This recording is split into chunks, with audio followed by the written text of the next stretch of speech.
வகுப்புகளுக்காக கர்த்தருக்கு கோடான கோடி ஸ்தோத்திரம். அருமையான ஊழியர்கள் ஐயா, சுண்ணப்பன் ஐயா மற்றும் உடல் ஊழியர்கள், பாஸ்டர்மா குடும்பத்தார், வந்திருக்கிற தேவ ஊழியர்கள் மற்றும் எல்லாருக்கும் என்னுடைய நன்றியை வாழ்த்துக்களை தெரிவித்துக் கொள்கிறேன். உற்சாகமாக சொல்லுவோம். அல்லேலூயா.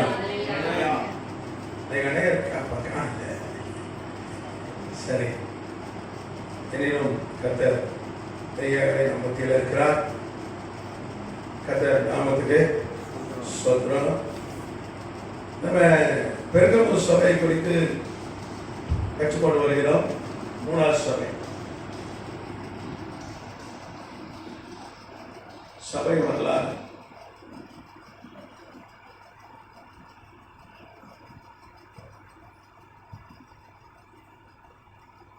Church history.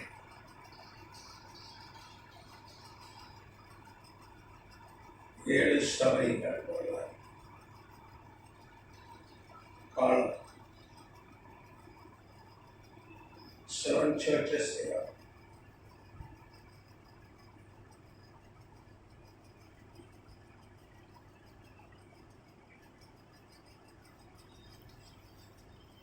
அல்ல 3வது சபை பெர்கமு.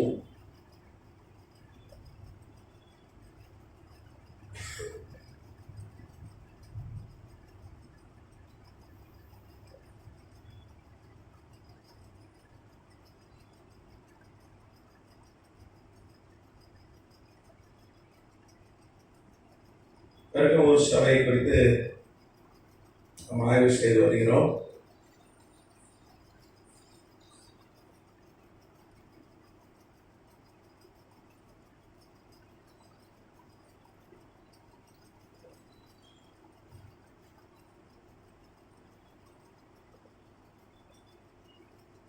கடந்த வகுப்புல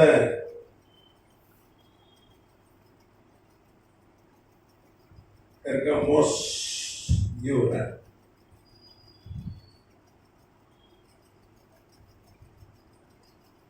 பெர்கமு சபை காலம் என்பது 314 முதல் 538 வரைக்கும் கிபி. இந்த காலகட்டத்தில் உலகை ஆண்ட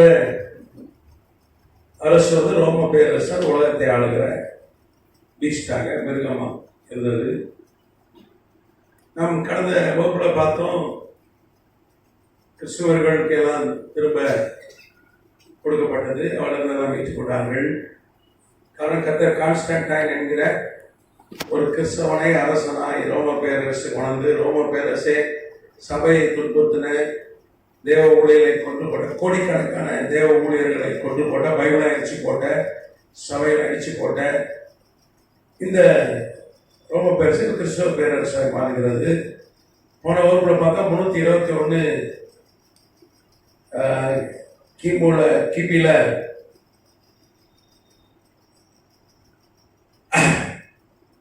அது மார்ச் 7 தான். மார்ச் 7 321 கிபி எழுதி போட்டேன்னா முதல் 50 தான் ஞாயிற்றுக்கிழமை கர்த்தரை ஆராதிக்க ஆரம்பித்தார்கள். அதுக்கு முன்னாடி சனிக்கிழமை ஓய்வு நாள் அனுசரித்தார்கள். அப்போ இவன் வந்த பிறகு ஞாயிற்றுக்கிழமை ரோம பேரரசு உலகக்குள்ள ஆண்டது. அதனுடைய எஃபெக்ட் தான் இன்னைக்கு ஞாயிற்றுக்கிழமை உலகக்குள்ள லீவு. அரேபியா போன்ற நாடுகளில், இஸ்லாமிய நாடுகளில் வெள்ளிக்கிழமை லீவு. ஆனால் மற்ற எல்லா தேசங்கள்லையும் உலகம் ஃபுல்லாக பார்த்தீங்கன்னா ஞாயிற்றுக்கிழமை லீவு. சைனா, ஜப்பான், எங்கே பார்த்தாலும் ஞாயிற்றுக்கிழமை. அதோடைய இது காரணம் என்ன? ரோமர்கள் உலகத்தை ஆண்டார்கள். அவங்க ஞாயிற்றுக்கிழமை லீவ் விடுகிற அந்த காரியம் அப்போதே துவங்கிவிட்டது. அப்போ மார்ச் 7 321 கிபியிலே அந்த ஞாயிற்றுக்கிழமையிலிருந்து தான் கர்த்தரை அவர்கள் ஆராதிக்க ஆரம்பித்தார்கள். சனிக்கிழமை ஓய்வு நாளை அனுசரித்து கொண்ட கிறிஸ்தவர்கள் அன்னைக்கு தான் லீவு, சனிக்கிழமை லீவு இல்லை. அன்னைக்கு ஞாயிற்றுக்கிழமை அவர்கள் சூரியனை வணங்குகிற ஒரு தினமாய் வைத்து உலகம் லீவ் விட்டுருந்தான். அப்போ அந்த நாளிலே கான்ஸ்டன்டைன் சொன்னா தேவனை ஆண்டவராக இயேசு கிறிஸ்துவை நீங்க என்ன பண்ணணும், தொழுது கொள்ளணும்னு சொல்லி விக்கிர கூட எல்லாம் மூடிச்சான். ஞாயிற்றுக்கிழமை கர்த்தரை தொழுகிற பழக்கம் எப்போ வந்தது? அந்த அந்த அந்த நடைமுறை 321 கிபி மார்ச் 7 வந்தது. ஞாயிற்றுக்கிழமை தான் நம்ம தொழுது கொண்டுட்டு இருக்கோம்.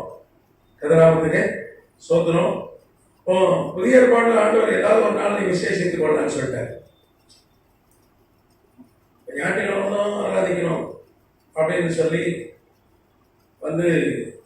அல்ல, ஏதோ ஒரு நாளை விசேஷித்துக் கொண்டு கர்த்தரை ஆராதிக்கணும். இப்போ அரேபியா போன நாடுகள்லாம் வெள்ளிக்கிழமை தான் லீவு, ஞாயிற்றுக்கிழமை லீவு கிடையாது, வேலைக்கு போகணும்.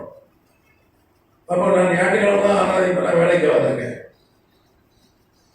அப்போ பழைய ஏற்பாட்டு காலத்தில் ஆண்டவர் சனிக்கிழமை ஓய்வு நாள், அதை சாபத் என்று ஆங்கில பைபிள் சொல்லுது, அதை அனுசரிக்கலாம் பாவம். ஆனா புதிய ஏற்பாட்டில் கர்த்தர் மனிதர்களுக்கு நிறைய சலுகைகளை கொடுத்து விட்டார். ஏதோ ஒரு நாள் விசேஷித்துக்கொள் அப்படின்னு சொல்லிட்டார். அதனால ஞாயிற்றுக்கிழமை கர்த்தரை ஆராதிப்பது சனிக்கிழமை விட்டுட்டு ஞாயிற்றுக்கிழமை ஆராதிப்பது ஒன்றும் பாவம் அல்ல, ஆசீர்வாதம் தான். ஆனால் இன்னைக்கும் 7ஆம் நாள் அனுசரிக்கிற ஓய்வு நாளை அனுசரிக்கிற சபைகள் உண்டு. 7th டே அட்வென்டிஸ்ட் வாங்க, அன்னைக்கு தான் அவன் சபை நடத்துவான். ஆனால் வேதம் ஏதாவது ஒரு நாளை நீ விசேஷித்துக் கொள்ளலாம் அப்படின்னு சொல்லுது. கதிராமத்துக்கு சோதரம். அப்போ போன வகுப்புல பார்த்தோம், கான்ஸ்டன்டைன் இழந்து போன பைபிள் எல்லாம் திரும்ப ஒரு 340 எகிப்தை சார்ந்த யூதர்களை, ஆசாரியர்களை, வேத பாடகரை நியமித்து 340 பேரை நியமித்து அவர்களை மறுபடியும் காப்பி எடுக்க சொன்ன பைபிள். அந்த பைபிள் நான் சொன்னேன், அன்னைக்கு எழுதப்பட்ட கோடெக்ஸ் வேட்டிகனஸ், அப்புறம் கோடெக்ஸ் சினைடிகஸ், இந்த கான்ஸ்டன்டைன் காலத்தில் நகல் எடுக்கப்பட்ட பைபிள்லாம் இன்னைக்கும் இங்கே இருக்குன்னு சொன்னேன். வேட்டிகன் லைப்ரரி மியூசியத்தில் இருக்குன்னு சொன்னேன், இட்டாலியில். இன்னைக்கு அது இருக்கு. அந்த நாமத்துக்கு சோதரம். அப்போ ஒரு பெரிய எழுப்புதலின் காலம். விக்கிர காலங்களுக்கெல்லாம் கூடங்களும் மூடப்படுது. எவ்வளோ பெரிய எழுப்புதல் பாருங்க. விக்கிர காலம் மூடப்பட்டு எல்லாரும் கிறிஸ்தவ ஆயிட்டாங்க. அப்புறம் ஒரு சட்டம் போட்டாங்க, கிறிஸ்தவருக்கு தான் வேலை, கிறிஸ்தவருக்கு தான் பதவி, கிறிஸ்தவர்கள் தான் செனட்டர்களா எம்பிகளா இருக்க முடியும், மந்திரிமாரா இருக்கணும்னு. உண்மையா ரட்சிக்கப்பட்டவன் உண்டு, பதவிக்காகவும் வேலைக்காகவும் தன்னை கிறிஸ்தவன் என்று சொல்லிக்கொண்ட ஆட்களும் உண்டு. ராமத்துக்கு சோத்திரம். ஆனா வரலாறு சொல்றது ஒரு 95% பேர் உலகம் போல கிறிஸ்தவ மாறிட்டான் கான்ஸ்டன்டைன் ஆட்சி காலத்துல. இன்னைக்கு 50% கிறிஸ்தவ இல்லைன்னு சொல்லணும். 800 கோடி, ஒரு 50% கிறிஸ்தவ இருப்பாங்க. ஒரு 800 கோடி ஜனத்துல ஒரு 350-400 கோடி கிறிஸ்தவ இருக்கும் இன்னைக்கு. ஆனா அன்றைக்கு 95% மக்கள் கிறிஸ்தவர்களாக இருந்தார்கள், ஆண்டவரை ஏற்றுக்கொண்டார்கள். கர்த்தராமத்துக்கு சோதரம். நீங்க பாத்தீங்கன்னா கான்ஸ்டன்டைனுடைய ஆட்சி காலம் ஒரு பொற்காலம். அதுவும் சபைக்கு, தேவ ஊழியத்துக்கு ஒரு ஆதரவான ஒரு திறந்த வாசலை ஏற்படுத்தி கொடுத்த ஒரு ஆட்சி காலம். தேவ ஊழியர்கள் இழந்து போனதான் திரும்ப கொடுத்தான். அவனுக்கு ஆளுகை கொடுத்தான், பதவி கொடுத்தான், செல்வங்களை கொடுத்தான், பணம் கொடுத்தான். அவர்கள் அதிகாரம் உள்ளவர்களாக மாற்றினான். அப்படிதான் அவன் செஞ்சான். அவன் மறிச்சு போன பிறகு பிற்பாடு அரசர்கள், கிறிஸ்தவ அரசர்கள் இருந்தாங்க. குறிப்பா மறிச்சு போனவங்க ஜூலியன் ஒரு அரசன் தான் இந்த காலகட்டத்தில். 360 360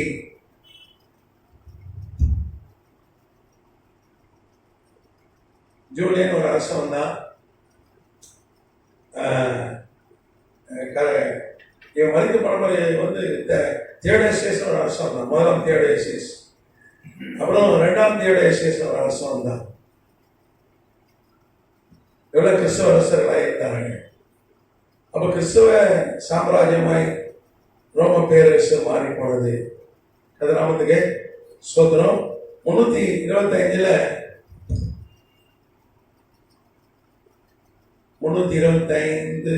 கிபியில எடிக்ட் ஆஃப் மிலான்,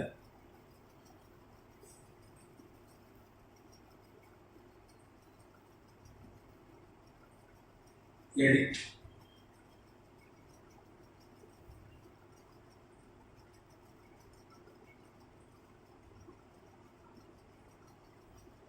அப்படின்னா எடிக்ட் ஆஃப் மிலான பிரகடனம்.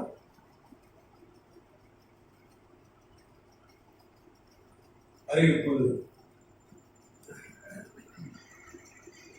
அப்போ 325 எடிக்ட் ஆஃப் மிலான் அப்படின்னு சொல்லிட்டு ஒரு பிரகடனத்தை அவர் செய்தார் கான்ஸ்டன்டைன். நீங்க பாத்தீங்கன்னா அன்னைக்கும் கிறிஸ்தவ மதத்துல இன்னைக்கு எவ்வளவு பிரிவினை இருக்கு இருக்கா இல்லையா? இன்னைக்கும் எவ்வளோ பிரிவினை இருக்கு. அந்நிய பாஷை பேசாத சபைகள் உண்டு, அந்நிய பாஷெல்லாம் கிடையாதுன்னு சொல்ற சபை உண்டு. இயேசு தேவனுடைய குமாரன், அவர் ஆதி, அவருக்கு எல்லாம் அந்தமும் கிடையாது அப்படின்றது விசுவாசிக்க சபையெல்லாம் உண்டு. அவர் உருவாக்கப்பட்டவர் அப்படின்னு சொல்றவனா இருக்கா?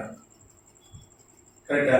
நிறைய பிரிவுகள் இன்னைக்கும் கிறிஸ்தவத்தில் இருக்கிறது. கதிராமத்துக்கு சோதனை இன்னைக்கு 60 அடையாளங்களை விசுவாசிக்கிறவர்கள் உண்டு. இன்னைக்கு இருக்காங்க கிறிஸ்தவத்தில். நிறைய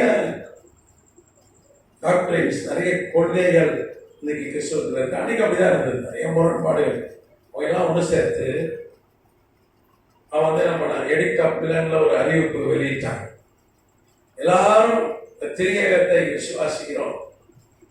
நீங்க பாருங்க, சிஎஸ்ஐ சபையில் ஒரு அறிக்கை செய்வாங்க, விசுவாச அறிக்கை.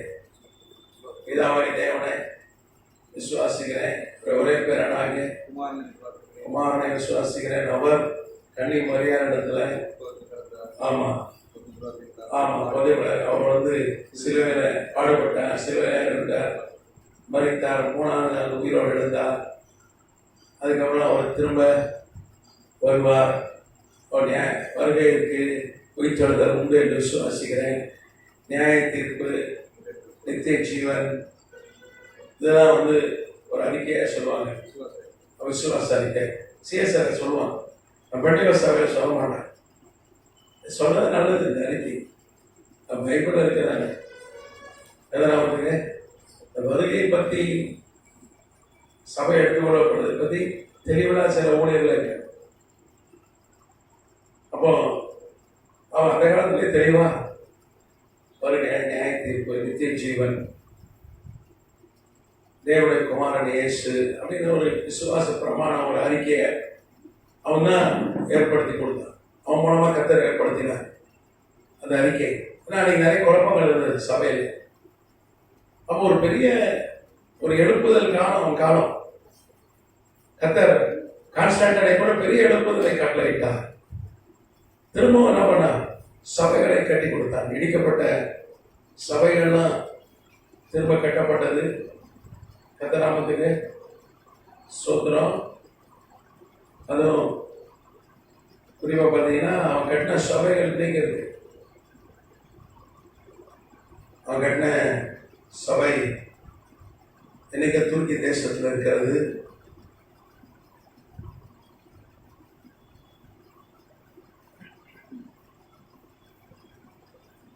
இஸ்தான்புல் நகரில் இருக்கு அவன் கட்டின சபை. இன்னைக்கு அதை மசூதியாக மாறிட்டாங்க. அவன் கட்டின சபை பார்த்தீங்கன்னா ஃபர்ஸ்ட் சர்ச் ஆஃப் ஏகியா ஐரின், அதான் கட்டின சபை. இன்னைக்கு இருக்கிற சபை.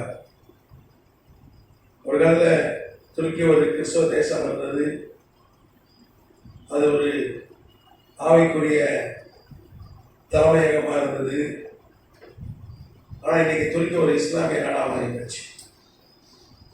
அரேபியர் கைப்பற்றினார்கள், அது இஸ்லாமிய நாடாக மாறி போச்சு.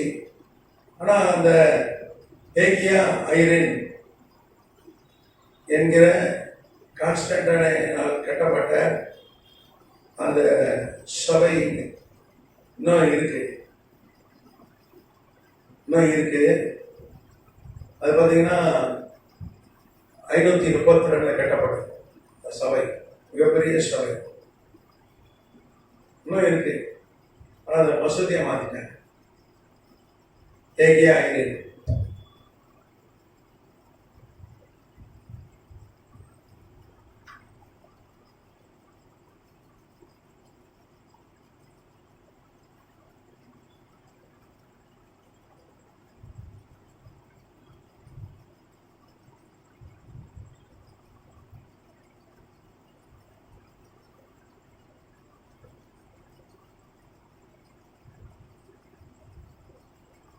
அது இஸ்தான்புல் துருக்கியில் இருக்கு. 532 கட்டப்படும்.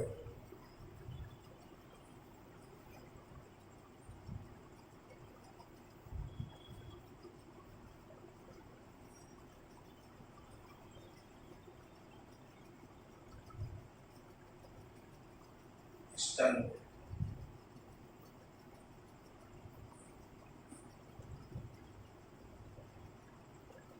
துருக்கியுடைய தலைநகரம் தான்.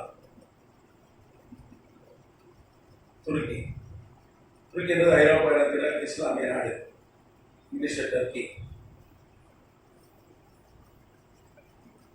ஒரு பிரமாண்டமான ஆளு.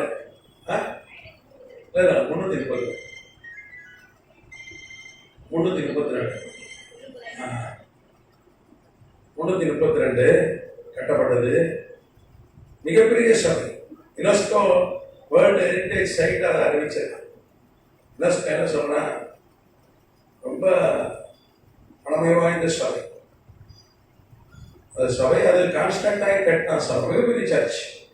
இப்படி கர்த்தர் அவனை கொண்டு செய்த ஆவிக்குரிய நன்மைகள், அவன் செய்த ஊழியர்கள் இன்னைக்கும் நம்ம அடையாளங்களாக இருக்கிறது. கர்த்தர் நாமத்துக்கு அவனை கொண்டு கர்த்தர் நிறைய பைபிள்களை உருவாக்கி கொடுத்தார். நிறைய நகல்கள், பிரிண்டிங் பிரஸ் கிடையாது, கையில தான் எழுதுவாங்க, தொழிற்சொல் எழுதுவாங்க. நிறைய 340 ஸ்காலர்களை வைத்து நிறைய பைபிள்களை எழுதுவதற்கு ஒரு 2 நாளில் ஒரு பைபிள் எழுதிடுவாங்க. 340 பேர் பார்த்துருக்காங்களே, 2 நாளில் ஒரு பைபிள் எழுதிடுவாங்க. அப்போ பல பைபிள், ஆயிரக்கணக்கில் பைபிள்களை நகல் எடுக்க பைபிள் இருக்கு, அதை காப்பி எடுக்கணும். இன்னைக்கு நமக்கு பிரிண்டிங் பிரஸ் இருக்கு, ஜெராக்ஸ் மிஷின் இருக்கு, செல்போன்ல போட்டோ எடுக்கிறோம். அன்னைக்கு அப்படி கிடையாது. தோல் பேப்பர் கிடையாது, தோல் சொல்ல எழுதப்பட்டது. கதராமத்தின் சோதரம். அப்போ கான்ஸ்டன்டைன் காலம் அது ஒரு பொற்காலம் என்று சொல்லலாம். அது குறிப்பா சாக்ரட்டிஸ் என்ற வரலாற்று ஆசிரியர் எழுதுகிறார். சாக்ரட்டிஸ் ஒரு அறிஞர் இருந்தார். அவர் வேலை இவர்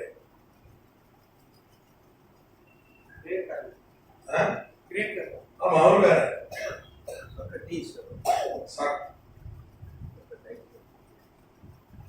சாக்ரட்டிஸ் இவர் பேர். இவர் வரலாற்று ஆசிரியர்.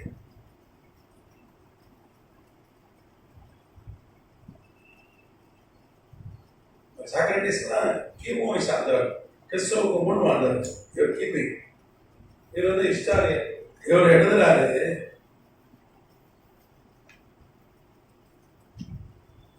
ஆவிக்குரிய கிறிஸ்தவர்கள் ஒரு பொற்காலமாக இருந்தவங்க ஆட்சி. ஒரு தாவீதை போல, தாவீதான உலகத்தின் ஒரு பெரும்பகுதி ஆட்சி செய்தால், உலகம் முழுக்க ஆட்சி செய்யல. ஆனா இந்த கான்ஸ்டன்டைன் உலகம் முழுசா ஆண்டா. உலகம் முழுக்க ஆளுகை, கான்ஸ்டன்டைனுடைய ஆளுகை. அப்ப இந்த பெர்கமு சபை காலம் கான்ஸ்டன்டைன் இருந்த வரைக்கும் நல்ல எழுப்புதல் இருந்தது. நீங்க நியாயாதிபதிகள் புத்தகம் பார்த்தீங்கன்னா, ஒரு நல்ல தலைவருக்கு இதயம் இருக்க வரைக்கும், எக்தா இருக்க வரைக்கும், அதுக்கப்புறம் தெபரா இருக்க வரைக்கும், ஏகூத் இருக்கிற வரைக்கும், இப்படி எல்லாம் தேவனை பின்பற்றினார்கள். அந்த தலைவர்கள் மறைச்சு போன பிறகு என்ன பண்ணாங்க, இவங்க விக்கிரகம் இருந்துச்சாங்க. அப்போ நல்ல தலைவர் தேவையா இருக்கிறது. இன்னையிலிருந்து அன்னைக்கு வரைக்கும் நல்ல ஒரு ஆவிக்குரிய தலைவர் ஜனங்களை வழி நடத்துவதற்கு தேவையாக இருக்கிறது. கர்த்தர் சொத்துறோம். அதனால கர்த்தர் அப்பப்போ ஒரு தீர்க்கதரிசியை ஊழியரை எழுப்பி வைத்துக் கொண்டிருந்தார். அப்போ இவன் ஜனங்களை நன்றாக நடத்தினார். 90% மேல கிறிஸ்தவர்கள், 90% மேல கிறிஸ்தவர்கள். அவன் மறித்து போன பிறகு முதலாம் தியோடேசியஸ் ஒருத்தன் எழுதினா, அப்புறம் ரெண்டாம் தியோடேசியஸ் ஒருத்தன் எழுதினான் திருமணம்.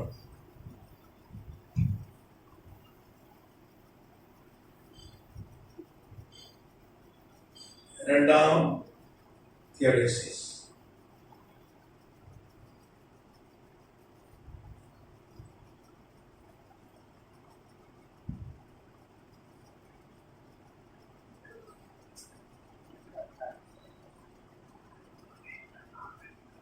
கான்ஸ்டன்ட் பிறகு திருமண ஒரு அரசு. அவன் பார்த்தீங்கன்னா கிறிஸ்தவ அரசன் தான், அவனும் கிறிஸ்தவ அரசன் தான். அன்னைக்கு மிகப்பெரிய தேவ ஊழியர்கள்லாம் இருந்தாங்க. அதில் பார்த்தீங்கன்னா நெஸ்டோரியஸ் ஒருத்தர் இருந்தார்.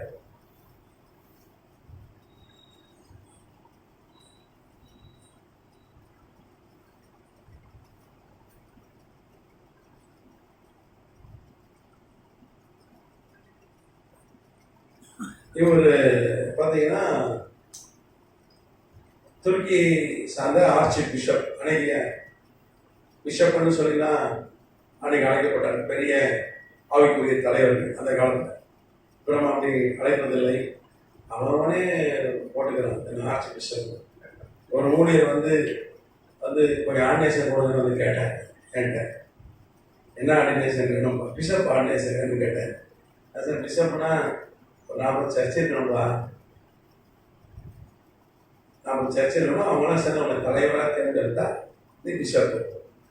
அப்படி நீ அது போக உனக்கு ஒரு பெரிய தலைமை சபை கொண்டு இருக்கணும். இதெல்லாம் இருந்தால் நீ என்ன பண்ணலாம், பிஷப் ஆர்டினேஷன் பெறலாம். கவர்மெண்ட்டில் உனக்கு யூசர் ஐடி பாஸ்வேர்டு வாங்கி கொடுக்கலாம், பிஷப் யூசர் ஐடி பாஸ்வேர்டு என்று சொன்னபோது அவர்கிட்ட எதுவுமே இல்லை. யார்கிட்டயோ 50,000 கொடுத்து பிஷப் ஆகிட்டார். ஐயோ, மதுரையை திருச்சி போய் வாங்கிட்டு வந்துட்டார். இப்போ அவர் தானே போட்டுக்கிறார். ஆசியா, அதாவது தென்கிழக்கு ஆசியாவுக்கு அவர் தான் தலைவராக. ட்ரெஸ் பார்த்தீங்கன்னா பல இருக்கு. இந்த லேடிஸ் கூட அப்படி பட்டு புடவை கட்ட மாட்டேங்குது, பட்டாடை தான் போட்டுக்கிட்டு தொப்பியெல்லாம் போட்டுட்டு இவனுக்கு அமங்கலம் தாங்க முடியல. அது ஃபேஸ்புக்கில் தான் இவங்க பிஷப்பாக இருக்காங்க. நிஜத்தில் சபைகள் கிடையாது, ஊழியங்கள் இல்லை.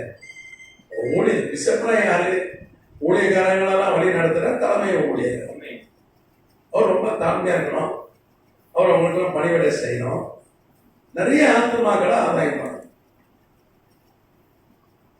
நான் நட்டேன், அப்போ நீர் பாய்ச்சினான் கர்த்தர். அப்போ ஆளாளுக்கு ஒரு வேலை. அப்போ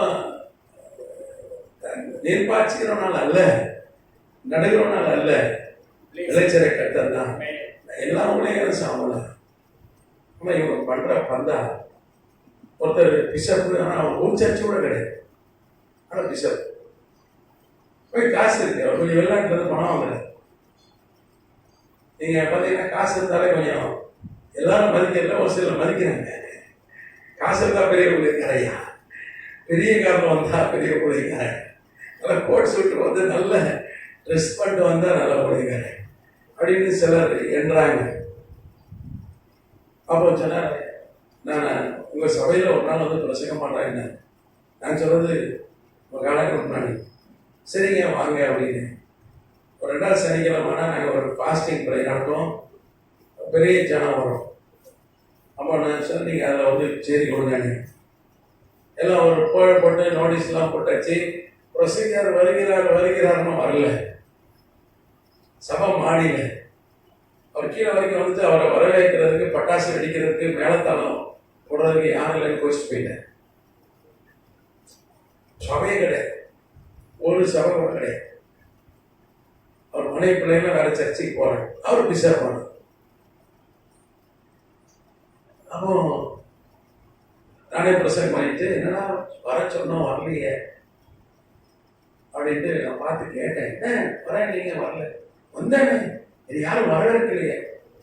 எனக்குன்னு ஒரு புரோட்டோகால் இருக்கு, அவருக்குன்னு ஒரு புரோட்டோகால்னா ஒரு பிரைம் மினிஸ்டர் அவங்களாம் ஜனாதிபதி ஒரு நாட்டுக்கு போனால் அதுக்கு ஒரு புரோட்டோகால் போட்டு வரவேற்பாங்க.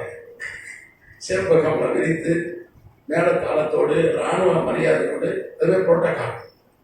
எனக்குன்னு ஒரு புரோட்டோகால். நான் இறங்கிட்டேன், ஆனால் எனக்கு கூட இருக்கும் என்னை விடமாட்டேன்ட்டாங்க. என்னை அப்படியே காலை பிடிச்சிட்டாங்க. போகக்கூடாது, அவங்க புரோட்டோகால் வேணும். ஒரு பயம் வரல, அவ வண்டி தான் வர. அதனால நான் போயிட்டேன் அப்படின்னு சொல்லி சொன்னேன். அதெல்லாம் யோசிச்சு பார்த்தேன், என்னடா இது ஒரு சர்ச்சு கூட இல்லை, தன்னைத்தானே பிஷப் போட்டுக்கிறாரு. ஆனால் அவரு மரியாதை, அவருக்கு ஊழியக்காரத்துல தாழ்மை உள்ளனா இருக்கணும். பிஷப் உலகத்துல தாழ்மை உள்ளனா இருக்கணும். இருக்கிறதுல ரொம்ப தாழ்மை உள்ளதான் பெரிய ஊழியக்காரன். மோசையை போல உலகத்துல தாழ்மை உள்ளவன் இல்லைன்னு ஏன் சொல்லுது. அவன் தான் தாழ்மை உள்ளவன், அவன் தான் பெரிய தீர்க்கதரிசி. அவன் தான் செங்கடலை அவனை கொண்டு தான் பிறந்தார். வானத்திலிருந்து மன்னாவை அவனை கொண்டு தான் பொழிந்தார். அக்கினி சம்பவம், மேக சம்பவம். அவன் ஜபத்தை கேட்டுதான் இறங்கிச்சு, கர்த்தர் இறங்கினான். காடையில் உணர்ந்து கொட்டினேன் 10 விதமான வாதைகள். அப்போ ஒரு ஊழியக்காரன் என்றவன் எவ்வளவு தாழ்மையா இருக்கணும், அவ்வளவு தாழ்மையா இருக்கணும். இங்கே நெஸ்டோரியஸ் வந்து இன்னைக்கு பெரிய ஆர்ச் பிஷப். அவர் பார்த்தீங்கன்னா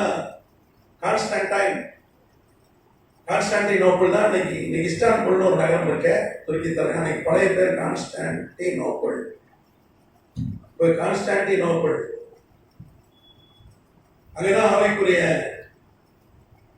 தலைமையகம்.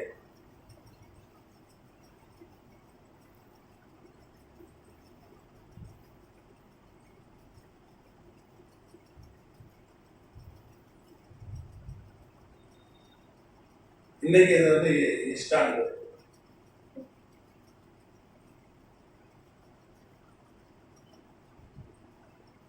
இஸ்தான்புல் துருக்கி.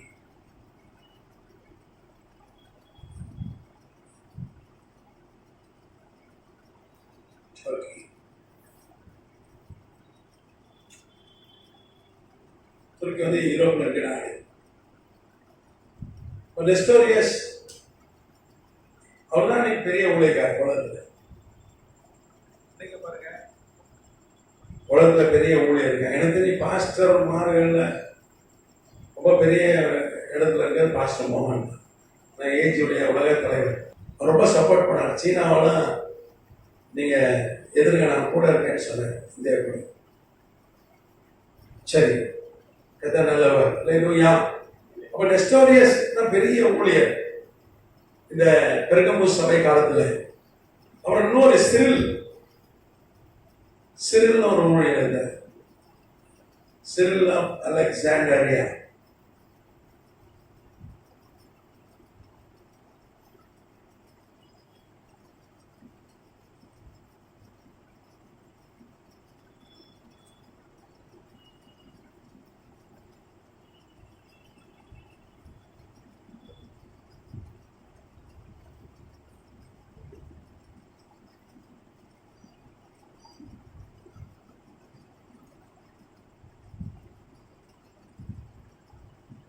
அலெக்சாண்ட்ரியா மிகப்பெரிய பட்டணம், ஈஜிப்தில் இருக்கிற பெரிய ஊழியர். பாஸ்டர் மோகன் இந்தியாவில் இருக்கிறார். ஆனால் அவர் தான் 6 கோடி ஏஜி விசுவாசிகளுக்கு அவர் தான் தலைவர். 6 லட்சம் சபை இருக்கு. அது குறிப்பாக அமெரிக்காவில் தான் அதிகம் இருக்கு. கோடிக்கணக்கில் அமெரிக்காவில் அசம்பிளி ஆஃப் காட் விசுவாசி இருக்காங்க. எலெக்ஷனில் அவங்களாம் ஓட்டு போட்டு அவனை ட்ரம்ப்பாக இருந்திருக்காங்க. எதிராமத்துக்கு சோத்ரம். அப்போ பாலியானிச்சோ மிகப்பெரிய சபை தலைவர், 11 லட்சம் பேர் இருந்தாங்க தென்கொரியா சியோவில். அவர் இப்போ இல்லை, மறைச்சு போயிட்டார். நம்ம பெர்லின் ஐயாவை சொல்லலாம். இங்கே போனாலும் 25 லட்சம் பேர் 30 லட்சம் பேர் வராங்க. நிறைய ஊழியர்கள் இருக்கிறார், பெரிய ஊழியர்கள் உண்டு. அப்போ அன்னைக்கு அதே மாதிரி இன்னைக்கு பெரிய ஊழியர்கள் நம்ம சொல்லியா, நம்ம சதீஷ்குமார், டாக்டர் சதீஷ்குமார் ஹைதராபாத்ல இருக்காரு. ஒரு 3 லட்சம் பேர் வராங்க சபைக்கு இந்தியாவில். நிறைய ஊழியர்கள், பெரிய ஊழியர்கள் இருக்காங்க. அதே மாதிரி இந்த சிறில் அலெக்சாண்ட்ரியா பட்டணத்தை சார்ந்த தப்பா அடிக்கணும். இதை வச்சு நம்ம அடிக்கணும்.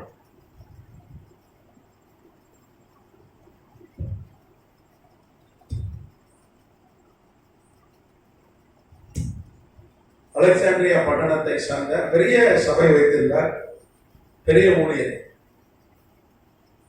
நெஸ்டோரியஸ் மிகப்பெரிய ஊழியர், பெருங்கூட்டம் வந்து 2 பேருக்கும். இன்னைக்கு அவன் தான் உலகத்துல பெரிய ஊழியர். பொதுவாக ஆட்சியாளர்கள், அரசியல்வாதிகள், ராஜாக்கள் யாரை பார்ப்பாங்க? யார்கிட்ட அதிக ஸ்ட்ரென்த் இருக்கு அந்த ஊழியர் தான் நம்ம ஏற்றுக்கொள்வார். நம்ம தமிழ்நாட்டில் மோகன் சேனல் தான் போய் பார்ப்பாங்க. அவர் தான் நிறைய கூட்டம் வருது, அவர் தான் நிறைய ஸ்ட்ரென்த் இருக்கு. அப்புறம் பாஸ்கர் மோகன் பார்ப்பாங்க. நிறைய சபைகள் இருக்கு, பெரிய பெரிய சபைகள் உண்டு. எதெல்லாம் வந்துங்க சோத்திரம். அப்போ 341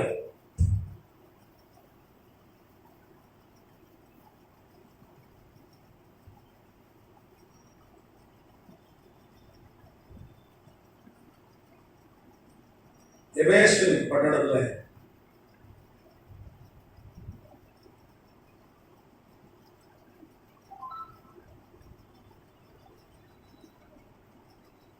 ஒரு மாநாடு.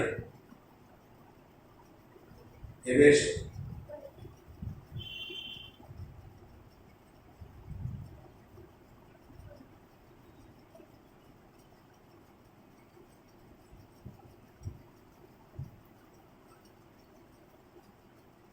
உலகம் ஃபுல்லா வந்து எபேசுன்றது துருக்கியில் இருக்கிற ஒரு பட்டணம். நீங்க இருக்கு துருக்கியில். பைபிள்ல எபேசு சபை தான் முதல் சபை, அது 7 சபை இல்லை. அங்க வைத்து ஒரு மாநாடு நடத்துகிறார்கள். உலகத்தில் இருக்க 2000 சபை தலைவர்களை அழைத்தார்கள். இந்தியாவிலிருந்து தான் சபை தலைவர்கள் போனாங்க. ஒரு கான்ஃபரன்ஸ். அதுக்கு வந்து தலைமை யாருன்னா சிறில் தான் தலைமை. சிறில் தலைமையில ராஜா எல்லாத்தையும் கொண்டான். யார் அந்த ராஜா? இந்த 2ஆம் தியோடோசியஸ். இவன் தான் போடுறான். இவனுக்கு பைபிள் தெரியல. தாவீது மாதிரி பைபிள் தெரிஞ்ச ராஜா, கிறிஸ்தவ அரசே, பைபிள் தெரியல. பைபிள் தெரியலன்னா ஆபத்து, வசனம் தெரியலன்னா ஆபத்து, பிசாசு சந்தித்துருவோம்.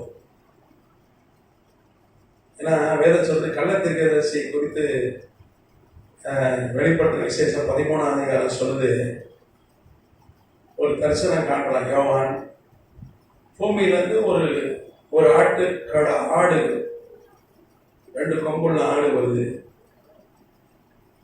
நீங்க பாத்தீங்கன்னா அது பார்க்கறது எப்படி இருக்கு? ஆட்டுக்குட்டியானவர் மாதிரி இருக்கு. ஆண்டவர் இயேசு கிறிஸ்து அடையாளப்பூர்வமாக வேதம் எப்படி சொல்லுது? ஆட்டுக்குட்டியானவர் அப்படின்னா நமக்காக பலியாகி வந்தார், அமைதியாக இருந்தார், எல்லாத்தையும் அமைதியா சகிச்சார். அவரு யாரையும் பயமுறுத்தல, எதிர்க்கல, பாடுகளை ஏற்றுக்கொண்டார். தலையில கொட்டும் போது அமைதியா இருந்தார், கணத்துல அடிக்கும் போது அமைதியா இருந்தார். காரை தொட்டினார்கள், சாட்டையால் அடித்தார்கள். அவர் மாத்திரம் அப்படின்னா சென்று போயிருப்பார். சர்வ வளமுள்ள தேவன். அவர் பார்த்தாலே செத்துருவான். அவருடைய உடன்படிக்கை பெட்டியை பார்த்தாலே செத்துருவான். ஆனா அவர் ஆட்டுக்குட்டியானவராய் அவரை வந்து அடையாளம் காண்பிக்கிறது பைபிள். அப்படின்னா அந்த மாதிரி அமைதலாக வந்தார். வழி செலுத்த கொண்டு போகிற பஸ்கா ஆட்டு பரதம் வந்தார். அப்ப பிசாசு எப்படி கள்ளத்தீர்க்கதரிசி, இனி வரப்போகிற கள்ளத்தீர்க்கதரிசி அந்தி கிறிஸ்து எழுப்பான், அவனுக்கு ஒரு கள்ளத்தீர்க்கதரிசி இருப்பான். அவன் பார்க்கறது எப்படி இருப்பான்? ஒரு தேவ ஊழியக்கார மாதிரி இருப்பான். சாந்த சொல்லுவியா, ஒரு நல்ல தீர்க்கதரிசி மாதிரி இருப்பான். ஆனா அவன் வாயை திறந்தா நீங்க வெளிப்படுத்துற அந்த வசனத்தை நான் வாசிக்க ஆசைப்படுறேன்.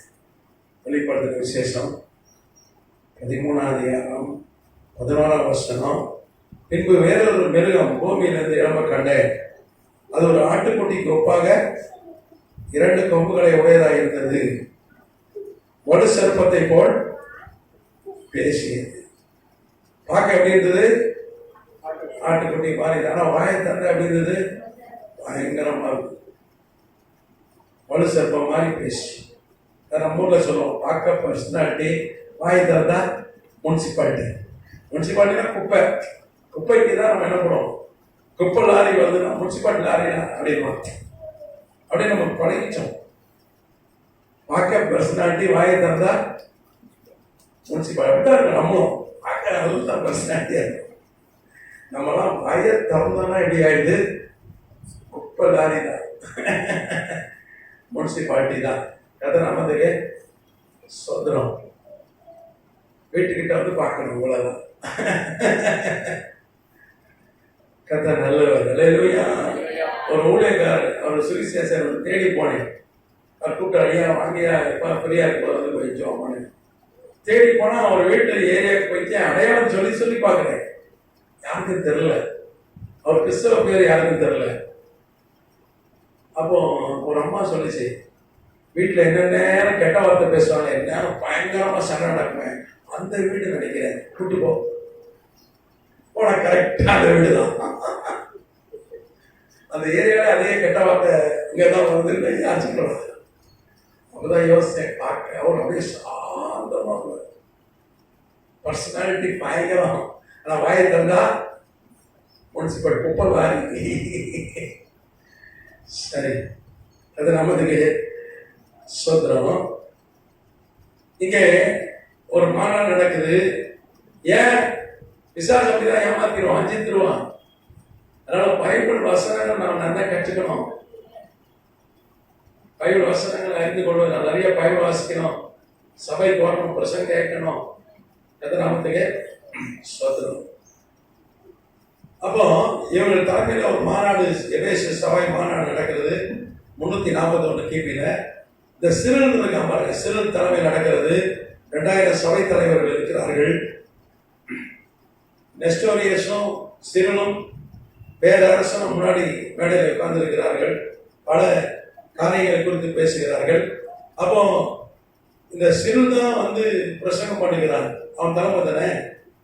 அவன் என்ன பிரசங்கம் பண்ணா, யோவான் எழுதின சுவிசேஷ நூல்ல இருந்து இந்த கானா ஒரு கல்யாண வீட்டில் அந்த அற்புதத்தை குறித்து பேசிட்டு அவன் என்ன சொன்னா, மரியாள் போய் பரிந்து பேசினதுனால தான் ஆண்டவரே அற்புதம் செய்தார். மரியாள் மாத்திரம் பரிந்து பேசுறதுனா அற்புதம் நடந்திருக்காங்க. மற்ற இடங்கள்லாம் அப்படியா மரியாதை பேசுறாங்க. பிசாசு ஒரு கள்ள போதகனை, அவனா உலகத்துல பெரிய ஊழியக்காரன் அன்னைக்கு. ஆனா அவன் ஒரு கள்ள போதகனா இருந்திருக்கிறான், ஒரு கள்ள தீர்க்கதரிசியா இருந்திருக்கான். உன ராஜாக்கு ரொம்ப அருமையா தெரிஞ்சது. அதுல வர எப்படிலாம் பேசலாம். அம்மா தாய் கோழி இல்லாம விட்டா எப்படியா வரும், தாய் இல்லாம பிள்ளை எப்படியா வரும், அப்படிலாம் பேசலாம். ராஜாவுக்கு பைபிள் தெரியாது. தியோடேசியஸ் 2 உலக பேரரசு. நல்லா இருந்தது. அதெல்லாம் செல்வம் நல்லா பேச்சாளர். சிலலாம் பேசினாங்கன்னா மெய் மறந்து கேட்கணும். நல்ல பேச்சாளர்கள் ஆபத்து. அவள் சொல்றாங்க, எனக்கு அப்படிலாம் நிறைய வந்து எவ்வளோ பேச தெரியாது. ஆமா, வந்து சிலர்லாம் வந்து நல்லா இருப்பையா, தாளும் நல்லா காமெடியாக இருப்பையா, சிரிச்சு சிரிச்சு சந்தோஷமா இருக்கும். வாழ்க்கையே சிரிப்பா போயிடும். சில வசனத்தே பேச மாட்டான், ஃபுல்லா காமெடி பண்ணிட்டு ஜோக் அடிச்சுக்கிட்டு. பிரசங்க கேட்பீங்களா? சில பிரசங்க கேட்டீங்களா இல்லையா? இன்னும் பேச மாட்டாரா? நல்லா ஜோக் அடிக்காத, நல்லா சிரிக்க வச்சுட்டு சிரிக்க சிரிக்க சிரிக்க பேசுவார். வசனம் இல்லைன்னா பிரசங்கத்துல சிலலாம் மோட்டிவேஷனல் ஸ்பீக்கர்ஸ் ஆகிட்டாங்க இன்னைக்கு ஊழியக்காரங்க. அந்த வசனத்தையே பேச மாட்டாங்க. ஆனால் பொதுவாக உன்னை வந்து உற்சாகப்படுத்தி உன்னை பூஸ்ட் பண்ணி பேசுவாங்க. அது கேட்க டானிக் மாதிரி இருக்கும். ஆனால் வேத வசனம் தான் உன்னை ஆசீர்வதிக்க, உன்னை விடவே சும்மா இந்த பூஸ்ட் மோட்டிவேஷன் ஸ்பீச்செல்லாம் வேலைக்கே ஆகாது. வசனம் தான் உன்னை கட்டி எழுப்போம். அதுதான் கிரியை செய்யும். அதுதான் விடுதலை. வார்த்தை அனுப்பிதான் சுகமாக்கிறார். அதான் உனக்கு விடுதலை கொண்டு வரும். அதனால சோதரம். சில பரவாயில்ல, சர்ச்சு ரொம்ப போர் அடிக்கணும். சர்ச்சு போறதே அடிக்கும். சர்ச்சில் என்ன வந்து சினிமாவை போட்டு காட்டுறான், போர் அடிக்காம இருக்க. சர்ச்சில் உங்க சர்ச்சு 2 மணி நேரம் 3 மணி நேரம் ஆகுதுங்க. வருஷத்துக்கு 1 மணி நேரம் பண்றீங்க, போர் அடிக்குது. இப்போ போர் அடிக்காம இருக்க ஒரே ஒரு இடம் தான் தெரிஞ்சு போர் அடிக்காம இருக்க இடம் சினிமா தியேட்டர் தான். அதான் போர் அடிக்க. வேற எங்க போனாலும் என்ன ஆகும்? இல்ல செல்போனை வச்சு பார்த்துக்கணும். உட்காந்து இப்படி தடவினே ஸ்கிரீனே தேஞ்சிடும். அவன் தடவி தடவி தடவி ஒரு ரீலா ஒரு வீடியோ பார்ப்பான். போரே அடிக்காது. அப்படியே 24 மணி நேரம் பார்ப்பான். போன தூக்கம் வராது. அப்புறம் பசிக்கிறது அவனுக்கு. ஆனால் அதனால அந்த பிரயோஜனம் உண்டா? ஒரு பிரயோஜனம் இல்லை. அப்போ இது என்டர்டைன்மெண்ட் அல்ல. சபை ஒரு என்டர்டைன்மெண்ட், ஒரு பொழுதுபோக்குக்கான ஒரு இடம் அல்ல. இது என்னது? இது ஆவிக்குரிய உன்னை கட்டி எழுப்புகிற ஒரு இடமா இருக்கிறது. கதராமத்துக்கு ஏன்னா மணவாளன் கிறிஸ்து, மணவாட்டி சபை. அவர்கள் இங்கே மணவாளன் மணவாட்டியும் இணைகிற ஒரு இடமா இருக்கிறது. ஒரு ஐக்கியப்படுகிற ஒரு இடமா இருக்கு. நம்ம தான் மணவாட்டின் ஒரு அங்கமா இருக்கிறோம், சபையின் அங்கமா இருக்கிறோம். கதராமத்துக்கு சொல்றோம். ஆனால் சபைக்கு வரணும். ஆன்லைன்ல நான் சபையை பார்த்துக்கிறேன், டிவிலே பார்த்துக்கிறேன். நிறைய பேர் இப்போ பாதி மலை கிறிஸ்து அப்படி ஆயிட்டான். திரும்ப அப்படி எடுத்துடலாம். அப்படி அல்ல. ரொம்ப பேர் இப்போ லாக்டவுனுக்கு அப்புறம் புதுசாக நம்மளால கற்றுக்கிட்டான். இஷ்டப்பட தூங்கி எழுப்புறான். ஆமா, ஆன்லைன்லயும் டிவிலையும் ஆராதனை பார்த்து என்ன பண்ணிடலாம், ஜிபேல ஒரு காணிக்க அனுப்பிச்சிடலாம். தசமா கரெக்டாக கொடுத்துறேன்றான். ஜிபேல ஆன்லைன்ல அனுப்பிச்சிட்டு அப்படிப்பட்ட கிறிஸ்தவர்கள். ஆனா அப்படி அல்ல. இது ஒரு பிசிக்கல் ரிலேஷன். சரி, இங்க வரணும், சபைக்கு வரணும். கதிராமத்துக்கு சுத்திரம். அப்போ இந்த செல் பிரசங்கம் பண்றா, மரியாள் பரிந்து பேசினதுனால அற்புதம் நடந்து. இவங்க மரியாதை வந்து வேண்டாங்க, மரியாதை போய் ஏசிக்கிட்ட வேண்டாம். அப்புறம் அற்புதம் நடந்ததுன்னு சொல்லி ஒரு பிரசங்கம் பண்ணான். அது நயவஞ்சகமா பேசணும். விசுவாச பாரு, நயவஞ்சகமா பேசுவோம். அதான் ஏவாள்கிட்ட என்ன சொன்னா, ரொம்ப நயவஞ்சகமா பேசிதுன்னு அவளை கொழுத்து போட்டான். ஆசை வார்த்தைகளாம் பேசுறான். நீ இதை சாப்பிட்டா நீயும் கடவுளோட ஒன்னாயிரம், நீ ஆண்டவர் சமாயிடுவ அப்படின்னு சொன்னா, அப்படி என்ன மயங்கிட்டாவா? கடவுள், நீ கடவுள் ஆகிட வேண்டாம். உனக்கு எல்லாம் முடியும். உனக்கு முடியாத ஒண்ணுமே இல்லை. உனக்கு எல்லா சக்தியும் வந்துடும். நீ சாப்பிட்டா எல்லா சக்தியும் வந்துடும். கடவுளுக்கு இருக்கு அத்தனை சக்தியும் உனக்கு வந்துடும். உனக்கு எல்லாம், உனக்கு நீ நினைச்சதெல்லாம் செய்யலாம். நினைச்சதெல்லாம் செய்ய முடியுதா? பாதி கூட செய்ய முடியல.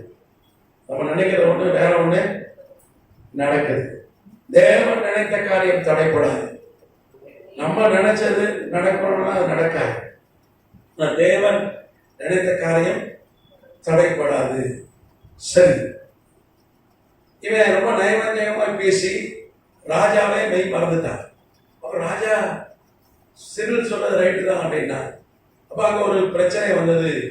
அப்ப என்ன சொன்னாங்க, இனிமேல் இந்த சபையில 2 ஜெபம் எடுக்கணும். ஒரு ஜெபம் ஆண்டவராக இயேசு கிறிஸ்து கிட்ட ஜெபிக்கணும். 2வது ஜெபம் மரியாதை ஜெபிக்கணும். வேதம் சொல்லுது, உன் தேவனாய் கர்த்தரை தவிர வேற யாரையும் நீ தொழுது கொள்ளக்கூடாது. ஒரு சொர்வத்தை ஆகிலும், ஒரு படத்தை ஆகிலும், ஒரு விக்கிரகத்தை தொழுது கொள்ளக்கூடாது என்று வேதம் சொல்லுது. ஆனா இவன் புதுசா அவனை கொண்டு வரான். மரியாதை பாவம் செத்து போயிட்டாங்க. அவங்க எங்க செத்து போனாங்க? எபேசு பட்டணத்துல செத்து போயிட்டாங்க. 66 கிபில 66 ஏடியில போர் நடக்குது. ரோமர்களுக்கு யூதர்களுக்கான போர் நடந்த பொழுது யோவானும் அவர்களும் மரியாளும் எங்க போயிட்டாங்கன்னா எபேசுக்கு போயிட்டாங்க. அங்கதான் இருந்தாங்க. அங்கதான் மரித்து போனார்கள். எபேசுல தான் மரித்து போனாங்க. கதராமத்துக்கு சோத்திரம்.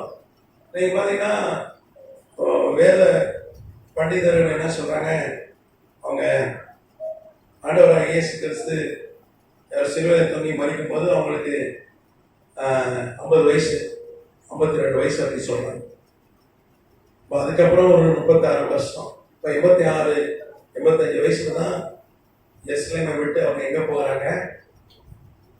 எபேசுக்கு போறாங்க. சில வருஷங்களை மறுத்து போய் விடுகிறார்கள். எபேசுல அடக்கம் பண்றான் யோவான்.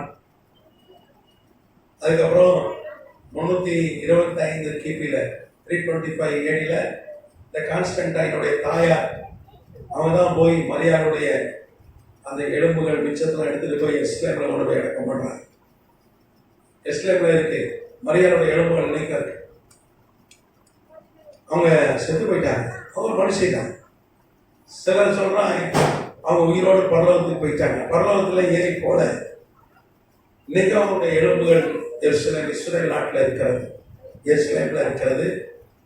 இன்னைக்கு இருக்கு அவன் கல்ற இன்னைக்கு எருசலேமில் இருக்கு. கதிராமத்துக்கு சோத்திரம். அவர்களை என்ன வணங்குகிற ஒரு நாள் சொல்லவே இல்லை. வேதம் அவங்கள வந்து வணங்குங்கன்னு சொல்லலை. ஆனால் ஒரு புதுசாக ஒரு கொள்கை பிசாசு எப்படி கொண்டு வராங்க, மரியாதை வணக்கத்தை அப்படிதான் கொண்டு வந்தான். ஆனால் ராஜாக்கு அது ஒரு கவர்ச்சி ஆனவுடனே இவன் சிறு சொன்னா, இனிமேலிருந்து சபையில நாம் 2 ஜெபம் பண்ணணும். ஒரு ஜெபம் ஆண்டவரை இயேசு கிறிஸ்து, 2வது ஜெபம் என்ன பண்ணணும், மரியாதை. எல்லாம் இருக்கிறான், பிரச்சனை ஆகுது, கூச்சல் குழப்பாகுது, அதெல்லாம் முடியாது. நீ பெரிய ஊழியக்காரன் இருப்ப, தலைவர் இருக்கும், வேதம் அப்படி சொல்லலை அப்படின்னு எதிர்த்தான். ராஜா பார்த்தான், எதுக்கியா சண்டை போடுறீங்க, ஓட்டு எடுப்பு நடத்துவோம். இந்த ஓட்டு எடுப்பு நடத்துற விஷயம் பைபிள் வசனம். ராஜா என்ன சொல்லியிருக்கணும், வசனம் என்ன சொல்லுதோ அந்தபடி சபை நடத்துங்கன்னு சொல்லியிருந்தா இன்னைக்கு ஒரு ரோமன் கேத்தலிக்னு ஒரு மதமே வந்திருக்காரு, மரியாதை வணக்கமே வந்திருக்காரு. உலக பேரரசர் தியோடேசியஸ், 2ஆம் தியோடேசியஸ் என்ன சொல்றான், சண்டை வேண்டாம், நீங்க கூச்சல் குழப்பம் வேண்டாம், நம்ம ஓட்டு எடுப்பு நடத்தி என்ன பண்ணலாம், தீர்மானம் எடுப்போம். அதாவது இது வந்து ஒரு விந்தையான ஒரு முடிவு. பைபிள் இருக்கு, பைபிள் இருக்கு. தேவனாய் கர்த்தருக்காக யாரையும் தொழுது கொள்ள கூட வாங்கக்கூடாது, அதை முடிச்சுட்டு போயிடலாம். ஆனா இவன் ஓட்டு எடுப்பு நடத்தின போது ஃபர்ஸ்ட் ஓட்டு போட்டது யார் தெரியுமா, மரியாதை நோக்கி செவிக்கிற ராஜா. ராஜா தான் முதல்ல கைக்கப்படும். ராஜா ஓட்டு போட்டோன்னா எல்லாம் பாய்ந்துட்டான். அதுவும் இன்னைக்கே எலெக்ஷன் ஓட்டு வாங்கி ஜெயிச்சு வர அரசியல்வாதிகள் கண்டு பாயிடுறான். ஆனா நீ அப்படி இல்லை, அரசன் எலெக்ஷன் கிடையாது, ஜனநாயகம் கிடையாது. அவன் வைக்கிறது தான் சட்டம், அவனுக்கு ஓட்டு கிடையாது, ஒன்றும் கிடையாது. உலகத்தை ஆளுகிற பேரரசன் அவன் ஓட்டு போட்டோன்னா எல்லாம் பாய்ந்து என்ன பண்ணான், ராஜாவே ஓட்டு போட்டாரு அப்படின்னு ஓட்டு போட்டாங்க எல்லாரும். ஒரே ஒருத்தர் தான் அதை எதிர்த்தான், இந்த நெஸ்டோரியஸ் தான். நெஸ்டோரியஸ் என்கிற ஒரு உண்மையுள்ள ஊழியர், உண்மையுள்ள ஊழியர். ராஜா ஓட்டு போட்டான்னையா, யார் சொன்னான்னையா, கர்த்தர் சொல்ற வார்த்தை தான் நிஜம் அப்படின்னு சொல்லி எதிர்த்தான். உடனே அவர்கள் அவன் மாத்திரம் தான் எதிர்த்து தெரிவிச்சான். இப்போ ஓட்டு எடுப்புல பாஸ் பண்ணி அன்னிலிருந்து ஒரு சட்டம் போட்டார் ராஜா. சட்டம், சர்ச்சில் மரியாதை நோக்கி ஜெபிக்கணும், ஜெபிக்கலாம் சிறை தண்டனை, மரண தண்டனை வரைக்கும் உண்டு அப்படி ஒரு சட்டம் போட்டார். அன்னைக்கு தான் ஒரு 341 கிபிக்கு பிறகுதான் திருச்சபை சாமிக்கப்பட்டு, ஆதி திருச்சபை சாமிக்கப்பட்டு 310 வருஷம் தூய்மையா இருந்தது, மரியாதை வணக்கம் இல்லை. அதுக்கப்புறம் தான் மரியாதை வணக்கம் வந்துச்சு. இந்த தியோடேசியஸ் 2 சில் என்கிற கள்ளப்போதனுடைய பேச்சை கேட்டு அதை கொண்டு வந்தான். ஆனால் நெஸ்டோரியஸ் கடைசியில் ஒத்துக்கல, என்னை கொன்று போட்டாலும் ஜெயிலில் போட்டாலும் முடியாதுன்னா அவனை என்ன பண்ண, நாடு கடத்தி எகிப்தில் வச்சுட்டாங்க. எகிப்தில் வச்சுட்டாங்க. அவனுக்கு பிரச்சனை கொடுத்தாங்க, அவனுக்குள்ள பார்த்தாங்க, அவனை சிறையில் போட்டாங்க. ஆனாலும் சொல்லிட்டான், மரியாதை நான் வணங்க மாட்டேன், ஆண்டவர் தான் வணங்கினா. நெஸ்டோரியஸ் நெஸ்டோரியஸ் அன்னைக்கு உறுதியானதுனால தான் இன்னைக்கும் நம்ம வந்து கர்த்தரை வணங்குற பிள்ளைகள் நாம் இருக்கிறோம். கர்த்தராமத்துக்கு சுதந்திரம் தான் முன்னோடி அதுக்கு. அப்ப இதெல்லாம் எப்ப நடந்தது, பெர்காமோ சபை காலத்துல இந்த சம்பவங்கள் நடந்தது. இந்த காலகட்டத்தில் தான் மரியாதை வணக்கம் சபைக்குள்ள வந்தது. அது வரைக்கும் 2 சபை காலம், எபே சபை காலம், ஸ்பர்ணா சபை காலத்தில் மரியாதை வணக்கமே கிடையாது. நீ கூட்டம் அங்கதான் ஜாஸ்தி போகுது. கூட திருவிழா வச்சாங்க, ஒரு கூட்டம் நடந்து போறான்,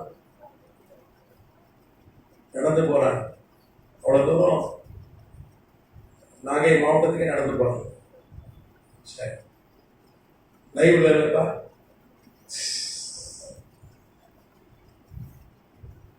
இதெல்லாம் சிலதெல்லாம் எடிட் பண்ணுங்க. சரி, கேள்வி இருக்கா?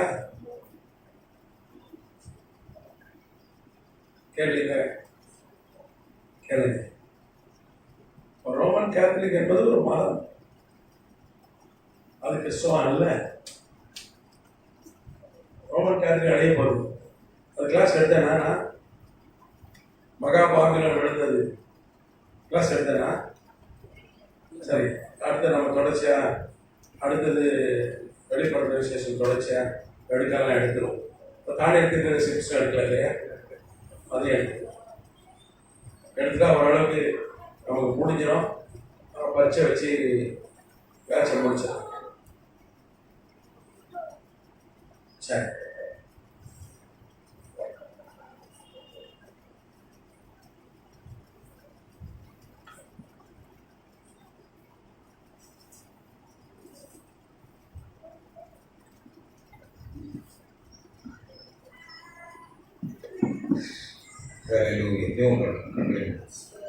கர்த்தர் நம்மோடு பேசியிருக்கிறார். தேவ ஆவியானவர் நம்மோடு இடைப்பட்டிருக்கிறார். இது ஒரு சாதாரணமான வேத பாடம் அல்ல. நம்மை உயிரூட்டுகிற, நமக்கு உண்மையை நம்மை காணும்படி நம்முடைய கண்களை திறக்கிற வேத பாடமாக வகுப்பாக கர்த்தர் நமக்கு இதை இன்றைக்கும் அமைத்திருக்கிறார். அப்படி தாசனை கொண்டு மிகவும் தெளிவாக, திட்டம் தெளிவமாக நமக்கு அதை விளக்கி காட்டியிருக்கிறார். பெருகமூர் சபையிலே நடந்த சம்பவங்களை குறித்து நாங்கள் இன்றைக்கும் கேள்விப்பட்டோம், கற்றுக்கொண்டிருக்கிறோம். அதில் மிக தெளிவாக பேசப்பட்ட சத்தியங்கள் நம்முடைய வாழ்க்கைக்கு இன்றைக்கு அது தேவையாக இருக்கிறது. தோற்றத்தில் ஆட்டுக்குட்டியை போல் இருந்தாலும் செயலில் அது வலுசற்பம் அதுக்கு எதிராக இருந்தது. ஆண்டவராக இயேசு கிறிஸ்துவுக்கு நேர் எதிராக எதிர்த்து நிற்கிறவன வலுசற்பம் இருக்கிறான். ஆட்டுக்குட்டியின் குணம் தாழ்மை, அன்பு, மனதுருக்கம், பணிவு, கீழ்ப்படிதல், இதுதான் ஆட்டுக்குட்டியினுடைய குணம் என்று இன்றைக்கு நாம் தெளிவாய் கர்த்தருடைய ஆவியானவர் நம்மோடு பேசியிருக்கிறார். ஆனால் வலுசற்பமோ கர்த்தருடைய வார்த்தையை எதிர்த்து நிற்கிறதா இருக்கிறது. அப்படியே பெருகமூர் சபையிலே கான்ஸ்டன்டைன் மன்னன் மூலமாய் மரியாள் வணக்கம் கொண்டு வரப்பட்டது. ஆனால் அதற்கு எதிர்த்து நின்ற நெஸ்டோரியன் என்ற தேவனுடைய மனுஷன் தனக்கு உயிருக்கு ஆபத்து வந்தாலும் பரவாயில்லை, என்னை கொன்று போட்டாலும் நான் மரியாதை வணங்க மாட்டேன், ஆண்டவர் இயேசுவையே வணங்குவேன் என்று நல்ல ஒரு உத்தம சாட்சியாய் கடைசி தன்னை அவர் நாடு கடத்தினாலும் சரி, என்னை கொன்று போட்டாலும் சரி, உபத்திரவங்களை பொறுமையாக சகித்து கொண்ட அந்த மனுஷன் அவனை போல இருக்கும்படி கர்த்தர் நமக்கு இன்றைக்கு ஒரு சவால் கொடுக்கிறார்.